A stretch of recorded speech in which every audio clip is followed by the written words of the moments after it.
ফ্যাসিবাদের দোসরদের সাথে মিটিং করছে বিভ্রান্তকারীরা। যশোরের জনসভায় বললেন প্রধানমন্ত্রী তারেক রহমান, বিশৃঙ্খলাকারীদের বিরুদ্ধে সতর্ক থাকার আহ্বান।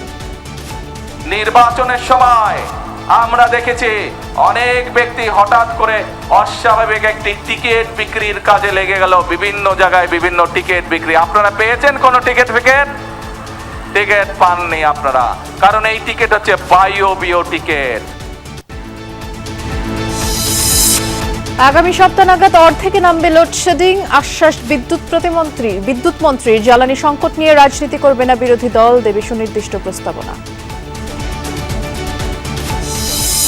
নারী আসনে প্রার্থিতা পেতে মনিরা শারমিনের আপিল খারিজ, এসিকে নুসরাত তাবাসসুমের মনোনয়নপত্র গ্রহণের নির্দেশ হাইকোর্টের।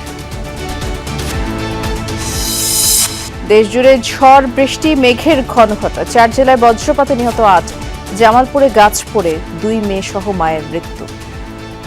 সকালবেলা ঝড় বৃষ্টির পূর্বাভাস যখন কমে গেছে তখন আমরা এই জায়গায় আসছি। আসার পরে সকালবেলা দেখি যে এই অবস্থা। যাই 2 জুন এই মনে 3 জুন মনে করলে কারে মনে চাপা দিয়া মনে পয়সা আছে।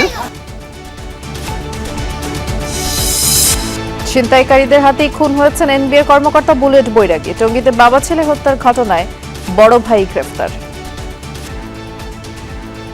ওই মেয়েকে ছোট ভাই বিয়ে করতে চায়, বড় ভাই বিয়ে করতে চায়। এই ঘটনাকে কেন্দ্র করে মূলত শত্রুতা তৈরি হয়।